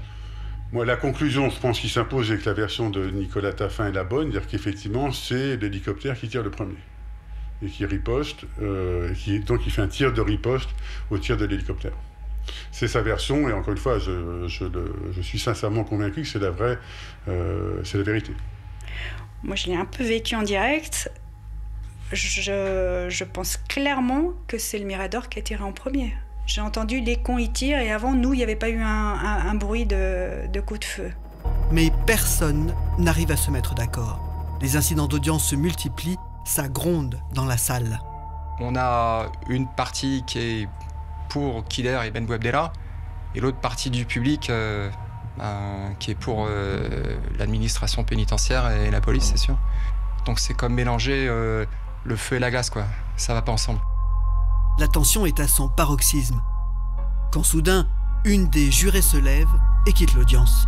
La présidente a dit, vous pouvez pas partir, c'est pas possible. Vous êtes juré. Non, non, elle a dit, ça fait rien, je rentre chez moi. Elle a dit, mais non, mais vous pouvez pas partir. Et là, elle s'est levée et en pleurs, elle est partie. Après une semaine d'audience émaillée d'incidents, la cour d'assises se penche sur la prise d'otage. Kider revient au centre des débats.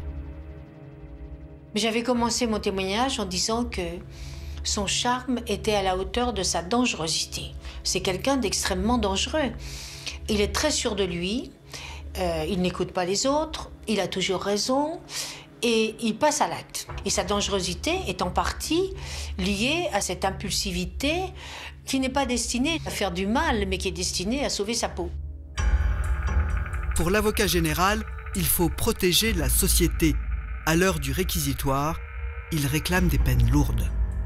18 ans pour Christophe, 16 ans pour Mounir Ben Bouabdella, 15 pour Cyril. L'avocat général, il a travaillé à la SERP. C'est-à-dire qu'il est parti du principe que c'était des gens extrêmement dangereux, qu'ils auraient tué n'importe qui, et notamment des surveillants d'administration pénitentiaire pour s'évader, et que dans ces conditions, il n'y avait pas de cadeau à leur faire. Il y a toujours une tentation un peu, moi je l'ai vu dans d'autres procès, de faire de gens des sortes d'ennemis publics numéro 1, des gens qui ne sont pas ce qu'ils sont. C'est vrai qu'il n'y a quand même pas mort d'homme. Et la Movalta le dit, si vous le condamnez comme s'il avait tué quelqu'un, pourquoi la prochaine fois il ne tuera pas quelqu'un? Après un long délibéré, le verdict tombe. Mounir Ben Bouabdella et Christophe Kider sont condamnés à 15 ans, Cyril prend 10 ans, leur mère est furieuse. Pour Christophe, il a déjà une date de sortie qui est 2031, plus 15. Alors, faut pas qu'on s'étonne après s'il y a des prison break, des scénarios qui se font et se refont sans arrêt. Comment on peut imaginer, alors qu'on a 30 ans, qu'on sortira à 60 ou à 70 ans de prison? C'est impossible. Donc finalement, on vous laisse quoi comme choix? Si on interprète réellement les choses, le suicide, et il y a tous les 48 heures une tentative de suicide dans les prisons françaises, il faut quand même le savoir. Ou alors l'espoir de s'évader. Sinon, il n'y a rien.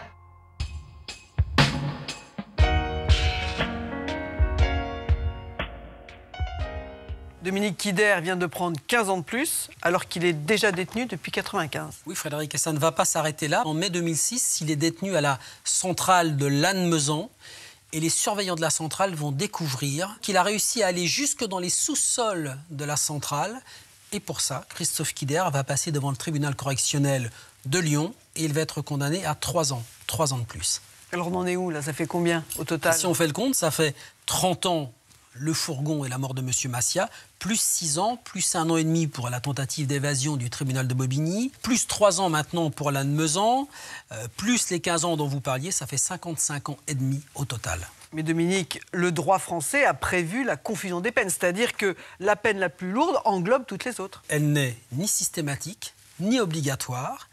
Il faut en faire la demande auprès d'une juridiction, mais pour lui c'est un peu compliqué, parce que ces avocats vont faire la demande de confusion de peine, il y a des condamnations qui n'entrent pas dans le schéma de la confusion de peine.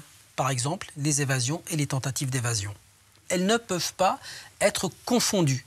Et puis, deuxième élément qui pose problème, mais ça c'est très technique, la confusion de peine, elle n'est possible que si les infractions pénales commises ne sont pas séparées, donc ces tentatives d'évasion, par une condamnation définitive. Or, c'est le cas pour lui, puisque avant et après ces tentatives d'évasion, il y a la condamnation ferme et définitive à 30 ans pour le fourgon et la mort de M. Maciat. 15 février 2009, Christophe Quider est incarcéré à la centrale de Moulins-Yzeure depuis 6 mois. C'est son 24e établissement pénitentiaire. Un bunker géant, le plus sécurisé d'Europe, dit-on. À Moulins, on avait souvent le top 10, le top 10 des détenus les plus dangereux, les plus répertoriés de France. Et quand Christophe Quider est arrivé, je me souviens qu'on avait même une notice spéciale qu'on pouvait lire en service de nuit par rapport à son parcours, donc par rapport au danger d'évasion. Mais c'était quelqu'un au quotidien, donc moi qui travaillais souvent à l'étage, qui était poli, toujours bonjour, merci, au revoir. On n'avait jamais eu de problème, on va dire, disciplinaire avec lui.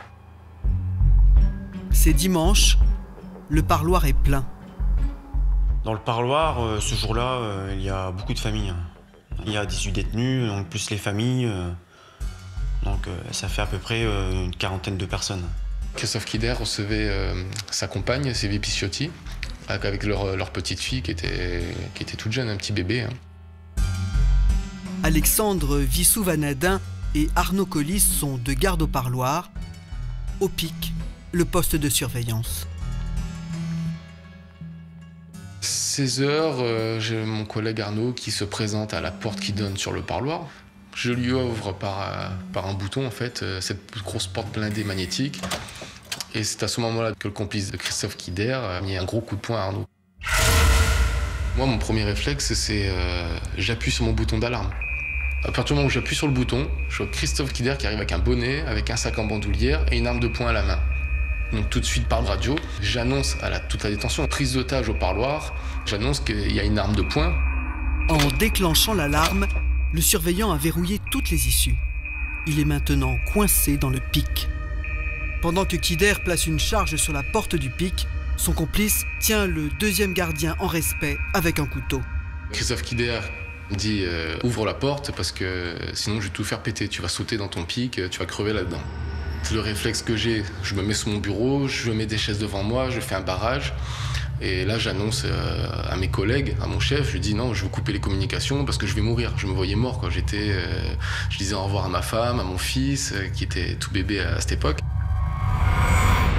Son collègue réussit heureusement à convaincre Quider de déplacer la charge pour la poser sur la porte du sas qui mène vers la sortie. Moi, j'ai dû peut-être avoir 10 secondes de chaos, quoi. C'était violent, ils appellent ça l'effet blast. Je me suis retrouvé couché dans la poussière, sous les chaises, sous le bureau, qui m'avait bien protégé. J'entends la voix d'Arnaud qui se demandait si j'étais en vie. Christophe Quider, son complice, surveillant, t'es mort, surveillant, réponds. Bon, c'était vachement vague, quoi. C'était des voix lointaines. Il y a la poussière, les faux plafonds étaient tombés, ça hurlait dans le parloir parce qu'il y avait pas mal de familles. Il y avait les autres détenus, les familles, des enfants, ça hurlait, c'était une scène d'apocalypse.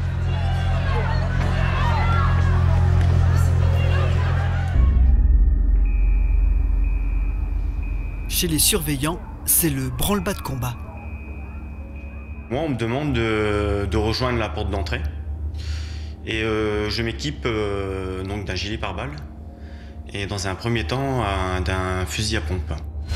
À l'intérieur, Quider et son complice progressent avec leurs 2 otages jusqu'à une nouvelle porte blindée. Quider prépare un deuxième pain d'explosifs et tend la mèche à l'un des surveillants. À chaque fois, il utilisait Arnaud pour allumer ses mèches lentes pour l'explosif. Hein. Donc il l'envoyait avec un briquet, allez, va allumer la mèche. C'est surchargé. Moi, dans ma vie, j'aurais jamais pensé voir des murs de 60 cm d'épaisseur voler comme ça, quoi. Donc vraiment, c'était tout explosé. Les portes blindées qui volaient, c'était vraiment impressionnant. Cette fois, 2 portes blindées ont cédé d'un coup. La voie est libre pour les fugitifs et leurs otages. Je suis dans le chemin de ronde. Je suis accroupi avec l'AMD, avec le fusil à lunettes. La porte s'ouvre et là, c'est Alex Visovanathan qui prend la parole. Et je lui dis, Tony, vas-y, fais pas le héros. Je lui dis, baisse ton arme, quoi. Ne tire pas, baisse ton arme. Il continue à avancer. Là, je vois Christophe Kider qui tient donc Alex Visovanathan par le cou. Il a son Glock 9 mm sur la tempe. Donc à ce moment-là, il y a un petit effet de flottement. C'était comme si le temps était figé. On s'est regardé, ça a duré s'il faut 1 seconde, puis s'il faut... Moi, j'aurais cru que c'était 5 minutes. J'ai essayé de lui faire passer un message par le regard, de dire non mais vraiment, je suis sérieux, baisse ton arme. Kider tire 2 fois en direction du surveillant et fait demi-tour. Derrière la vitre blindée, Monsieur Fénaillon, le directeur adjoint, et les surveillants. C'est des négociations difficiles. C'est Christophe Kider qui me met à genoux, qui dit à Monsieur Fénaillon, de toute façon, si tu n'ouvres pas les portes, je le bute. Donc là, je fais, oula, on est 2, il y a une monnaie d'échange. Là, à genoux comme ça, avec un flingue sur la tempe, ça fait bizarre. Le directeur tente de dissuader Kider. Laisse tomber, la prison est cernée par 150 hommes du GIGN. Je voyais une fin sombre. Hein.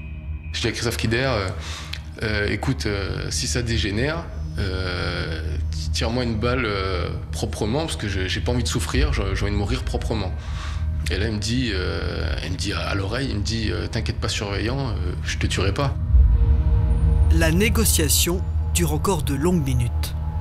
Mais le directeur finit par céder, il donne l'ordre d'ouvrir les portes de la centrale. Dehors, il n'y a pas un chat, il est 17h15. Les fugitifs repèrent une voiture sur le parking. Ils embarquent leurs 2 otages. Direction l'autoroute. Le plan épervier est déjà déployé, les fuyards foncent en direction de Paris. On défonce la barrière de péage, hein, ça vole, hein, comme dans les films. Et moi, toujours, à partir du moment qu'il y avait un ralentissement, Kider il me disait de monter sur lui pour lui servir de bouclier humain, quoi.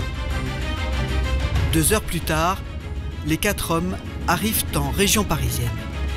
Je redis encore à Christophe Kider, c'est bon là, il n'y a plus de policiers, il n'y a pas d'hélicoptère, il n'y a plus rien, tu peux nous relâcher. À 19h30, Kider relâche ses 2 otages dans une zone industrielle avant de disparaître avec son complice. Les 2 surveillants ont été récupérés par les policiers de la BAC. Mais la trace de Christophe Kider et de son complice se perd près de Paris. Pendant ce temps, la PJ de Clermont-Ferrand mène l'enquête à la prison de Moulins. Après l'évasion, les familles qui étaient présentes au parloir ont été regroupées. Nous libérons la plupart des visiteurs, sauf Sylvie Picciotti, qui est la compagne donc, de Christophe Kider. Pour nous, au départ, elle n'a pas grand-chose à voir avec l'histoire.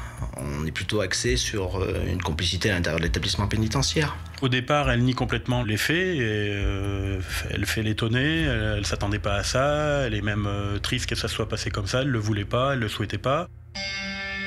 Mais les policiers découvrent qu'elle leur cache quelque chose. Ce week-end-là, Sylvie Picciotti est venue au parloir avec une copine, une certaine Nadia, avec qui elle a partagé sa chambre d'hôtel.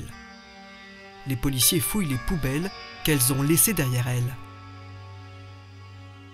À l'intérieur de ces sacs poubelles, on a découvert de l'élastoplasme, du sparadrap, des emballages de tournevis qui nous ont tout de suite laissé à penser qu'elles avaient activement participé à cette évasion.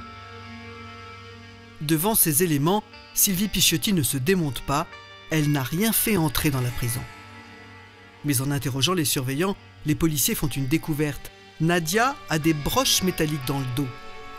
Elle fait sonner le portique chaque fois qu'elle vient voir son homme, un copain de Kider. Au départ où elle venait, l'administration pénitentiaire faisait très attention. Et puis au fil du temps, ils font moins attention. C'est normal, c'est une procédure normale pour eux, ils la connaissent et ils la laissent passer. C'est normal qu'elle sonne, elle a des broches. Nadia est arrêtée, elle avoue très vite. Elle déclarait avoir agi sous la menace, sous la contrainte de Picciotti. On nous faxe les auditions de Nadia et quand on lui montre, là, elle s'énerve, elle se met à bondir, elle dit c'est pas vrai. On l'a jamais forcée, on l'a payée. Ce qui sera sa perte. Et Sylvie Picciotti finit par s'expliquer. L'idée d'utiliser Nadia pour faire entrer des armes et des explosifs au parloir, c'est Beb, le fiancé de Nadia, qui l'a eu. Christophe a vite compris le parti qu'il pouvait en tirer. Il a demandé à Sylvie de se rapprocher d'elle et de lui proposer de l'argent.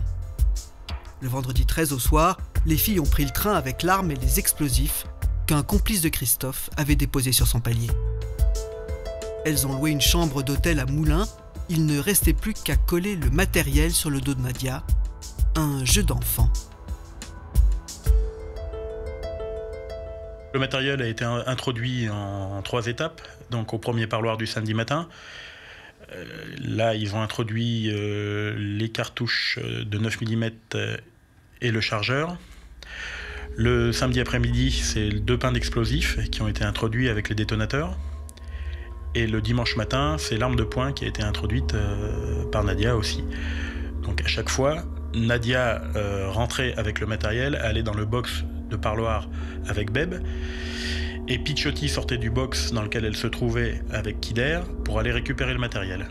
Et grâce à un tournevis que Nadia portait sur elle, il dévissait la bouche d'aération qui se trouvait dans le box du parloir de Kider, et à 3 reprises, ils ont dissimulé le matériel à l'intérieur de cette bouche d'aération.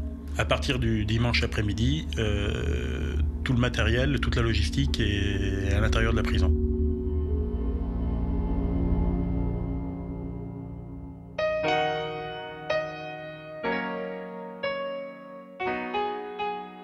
Sylvie Picciotti, vous étiez la compagne de Christophe Kider. Étiez-vous consciente des risques qu'il vous faisait prendre en vous demandant d'introduire des explosifs dans la prison ? J'ai jamais fait abstraction de la prison en me disant que je ne pouvais pas m'y retrouver. Mais les choses ne se sont pas formulées et présentées comme ça. Et vous avez quand même accepté tout de suite de l'aider ? Je connaissais le combat de Christophe pour sa liberté depuis 1995 et j'ai accepté Christophe avec son combat. Et vous avez pris ce combat comme étant le vôtre aussi ? C'était... Oui. Oui. Il vous avait raconté comment il allait s'y prendre ? C'est quelque chose qui devait se passer dans la semaine après qu'il ait récupéré les choses qui avaient été rentrées au parloir. Elle devait être montée en détention par une tierce personne. La personne n'a pas honoré son contrat. Et Christophe, je me suis retrouvée devant fait accompli. C'est là, c'est maintenant. Et vous avez eu peur ? Vous avez eu peur pour vous, pour votre petite fille, pour les familles ? J'avais peur pour Christophe, surtout parce que je savais qu'il n'allait pas nous faire courir de risques à nous. Il maîtrisait quand même la situation. Et pourquoi vous avez accepté ? Par amour, par quoi, Mais c'est son combat pour la liberté, c'était... Mais c'était pas forcément le vôtre. Mais moi, j'aime un homme libre. 8h, lundi matin. 2e jour de cavale, 2e jour de liberté pour Christophe Kider et son complice. Christophe Kider et Omar Topelhadj ont été aperçus sur l'autoroute A1 en route vers le nord, mais depuis, plus aucun signe. A priori, ils n'ont pas repris d'otages, ils n'ont pas changé de voiture depuis 5 heures ce matin, depuis l'agression donc de cette femme d'une 50aine d'années à Saint-Laurent-Blangy, près d'Arras. Kider et son complice ont aussi agressé un grand-père et son petit-fils qu'ils ont retenus en otage pendant 8 heures. Alors que les policiers les croient du côté de la frontière belge, les 2 fugitifs roulent vers Reims. À 14h30, ils croisent la route de Philippe Dubois. Je suis percuté par l'arrière et je me suis dit, ben, c'est pas possible. Et là, je suis poli en disant ça. Je me dis, c'est pas possible, qu'est-ce qui m'arrive encore ce coup-ci ? Philippe Dubois s'arrête sur la bande d'arrêt d'urgence et se retrouve nez à nez avec Kider, qui lui demande ses clés. Je lui réponds qu'il n'en est pas question, que je ne vais absolument pas lui donner les clés de la voiture, et il me dit, si tu continues comme ça, je vais te mettre une balle dans le genou, et tu auras que t'as gagné, parce que les clés, je les aurai. C'est le 5e otage de Kider depuis son évasion. Les 2 évadés de la prison de Moulins sont toujours... La cavale des 2 évadés de la centrale de Moulins-Isère n'est pas terminée. On entend en boucle comme quoi il y a des évadés de Moulins-sur-Isère. On entend en boucle qu'ils sont certainement en Belgique, qu'il y a des éléments qui font croire qu'ils sont en Belgique. Et moi je sais, mais moi je me disais, mais oh, non, je suis à côté d'eux et on est là. Alors on entend bien comme quoi ils sont pas sur leurs traces et ça les rassure. Ils se disent, c'est bon, on nous court pas après. Quelques heures et quelques kilomètres plus tard, l'ambiance se détend. Il a grosso modo le même âge que moi. Il a peut-être 7 ou 8 ans de moins. Mais il y a quelque chose qui fait que, mine de rien, on s'entend bien presque.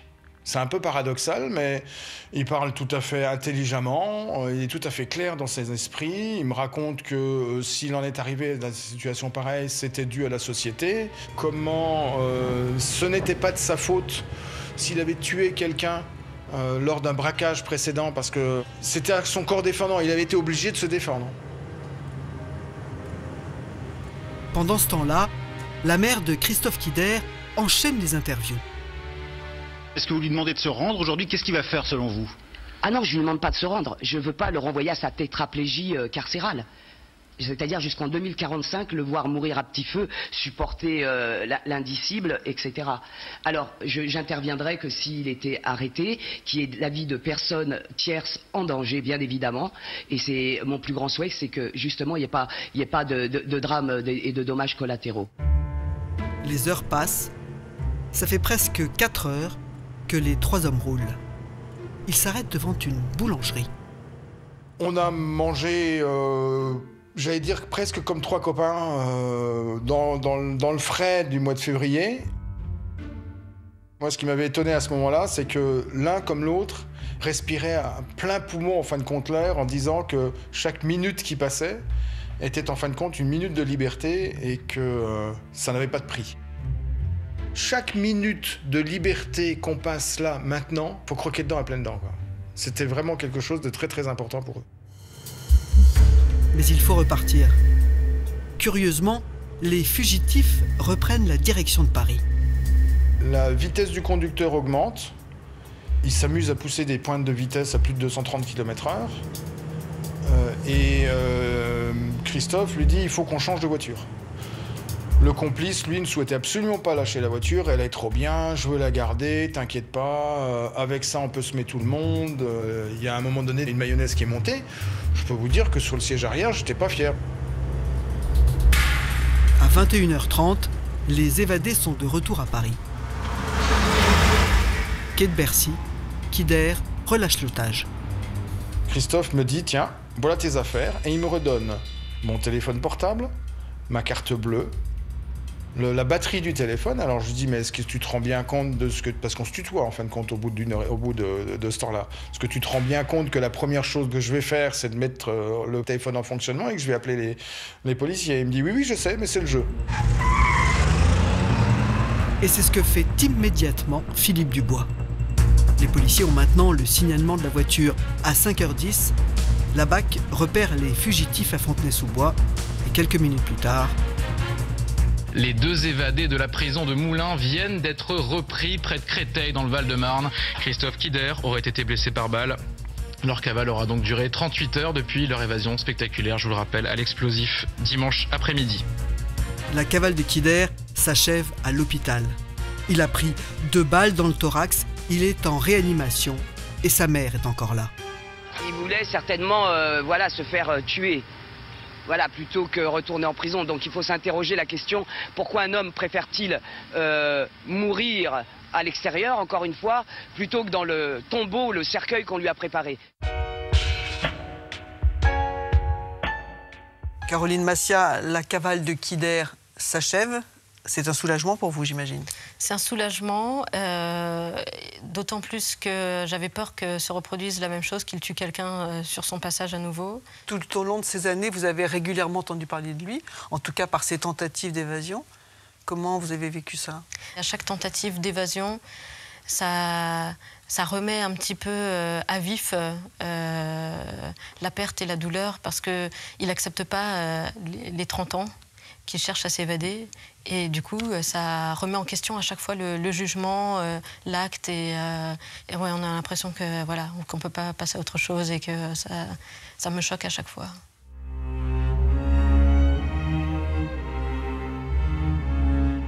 Christophe Quider doit comparaître une nouvelle fois devant une cour d'assises. Il risque là encore la réclusion criminelle à perpétuité. Pour l'heure, il a déjà passé plus de 17 ans en prison et il n'est pas libérable avant janvier 2037. Son compagnon de cavale, Sylvie Picciotti, Nadia et Eugène Beb sont à ses côtés pour complicité et association de malfaiteurs.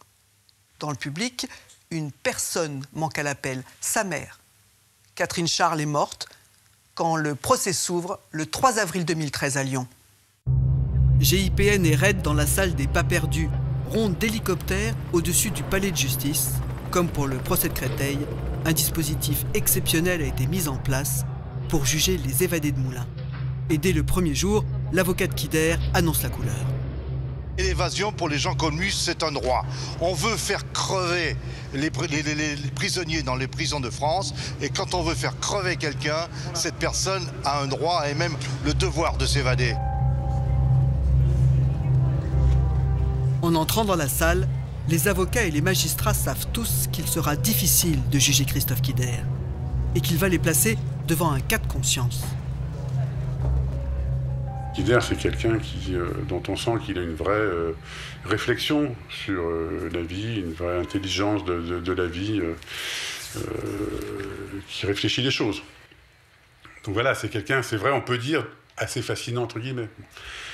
Et d'un autre côté, c'est quelqu'un qui, à un moment, met en danger la vie de lui-même, pas seulement la sienne, bon, mais d'autrui, des surveillants, quand même de ses proches. Il entraîne, à chaque fois, il entraîne dans ses affaires des gens, des jeunes femmes qui avaient des enfants, etc. Donc il entraîne beaucoup de gens avec lui. Nous avions un public de soutien à Christophe Quider, très militant, voulant abolir la prison, voulant abolir les longues peines et très réactif dans la salle d'audience, qui nous était, nous, accusation très hostile.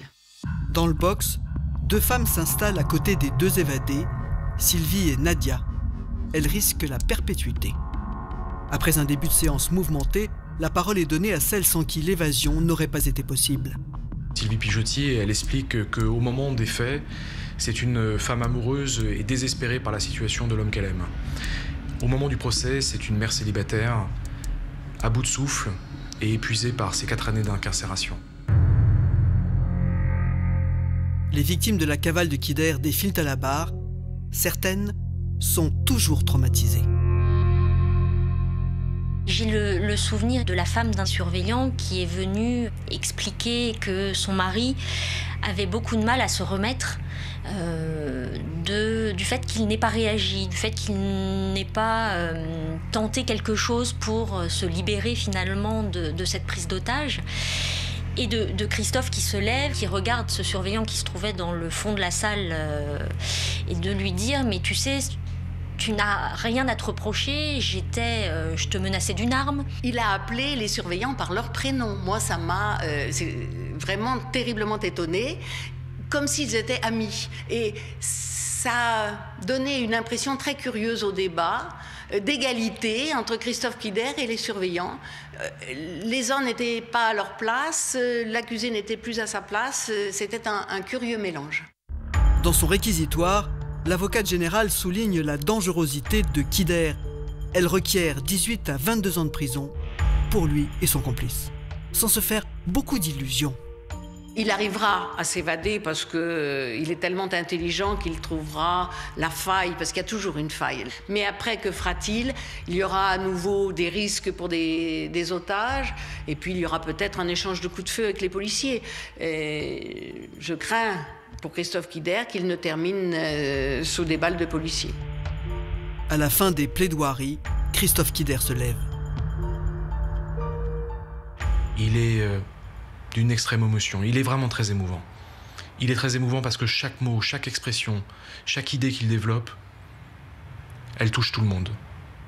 Il a surtout parlé d'un homme qu'il avait croisé à Clairvaux en 2006 quand il y était détenu. Quelqu'un qui était fringant, quelqu'un qui avait déjà un certain nombre d'années de détention derrière lui, mais qui tenait encore vraiment le coup. Et il parle de lui en disant, 3 ans plus tard, je l'ai revu, je ne l'ai pas reconnu, je n'ai reconnu que sa voix. Et il dit, je pense à lui parce que c'était mon miroir. C'était celui que je croyais, dans lequel je me reconnaissais. Et c'est lui donc qui me fait peur, qui m'empêche d'avoir tout espoir. Parce que, voilà, quand l'espoir il est déçu, à quoi je suis susceptible de ressembler? Et je ne veux pas ressembler à cet homme-là. Il ne pouvait pas accepter cette peine, il ne peut pas accepter de se voir sortir en 2050. Voilà, c'est juste pas possible.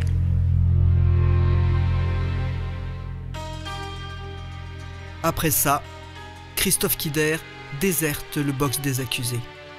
Il n'est pas là pour entendre le verdict. 15 ans de plus. Quand j'entends ces peines-là, je pense que la peine de mort, elle aurait été plus claire au moins. Plus claire dans la sentence. Parce que mourir à petit feu, c'est ce qu'il y a de pire. J'adhère pas à ces cris de souffrance. Quand je dis cris de souffrance, c'est ces évasions. Mais je les comprends. Je les comprends parce que quitte à mourir le jour même, vaut mieux mourir que attendre 2052. Je sais pas ce que ça va être en 52. J'arrive même pas à y penser. Quand je communique avec lui aujourd'hui, c'est marrant. On parle pas du lendemain. On parle de l'instant présent ou un peu de ce qui passait hier pour en rire et de nous laisser le meilleur, mais on n'en parle pas. Parce que c'est pas que c'est tabou, c'est que, voilà, pour moi, c'est de la folie. Sylvie Pichetti, vous avez été condamnée? Le procureur avait demandé 9 ans pour demander beaucoup parce que je suis restée plus de 4 ans en préventive, ce qui est assez énorme, et avec des refus systématiques de me laisser de me remettre en liberté. Et au final j'ai écopé de 5 ans. Et comment se sont passées ces années de détention? Pour les supporter, ces années, je me suis un peu mis comme en état d'hypnose. Moi, je vivais que pour mes parloirs. Je voyais ma fille, une fois que je suis revenue sur la région parisienne, au bout de 10 mois, je voyais ma fille, ma maman me la ramenait toutes les semaines. C'est ce qui me permettait de tenir. Et vous l'avez revu, Christophe Kider? En fait, le juge a détruit tous les permis de visite, dont le mien. Mais là, ma fille demande sans cesse d'aller voir son père, mais elle refuse d'aller voir avec quelqu'un d'autre. Elle veut que je vienne avec. Elle veut que je fasse cette transition, en fait, ce lien.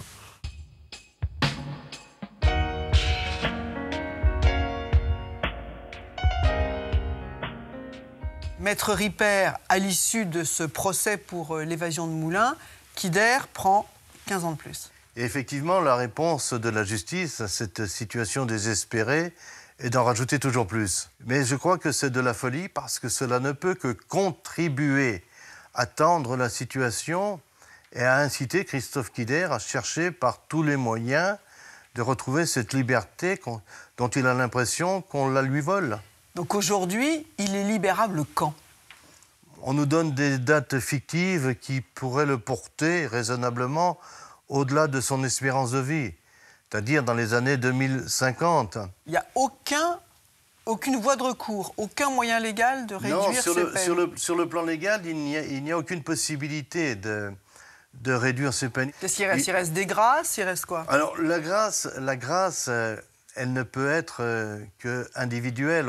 La possibilité, c'est une libération conditionnelle. Seulement aujourd'hui, on ne sait pas quelle sera l'attitude de la justice face à sa situation en ce qui concerne la période de sûreté qu'on entend lui appliquer. On ne sait pas si on retiendra comme période de sûreté maximale 22 ans, auquel cas il arriverait dans quelques années échéance, ou si, au contraire, on cumulera les différentes périodes de sûreté sur chacune des peines qui lui ont été infligées. Donc pour lui, pour l'instant, son seul horizon, c'est encore la détention. Si Christophe Kider veut retrouver le droit de vivre libre, de pouvoir se promener sans avoir un grillage Mirador ou des projecteurs au-dessus de sa tête, il ne peut envisager que l'évasion, puisqu'on lui interdit le droit de rêver à une libération autrement que celle qu'il conquérerait par les moyens qu'il se donnerait lui-même.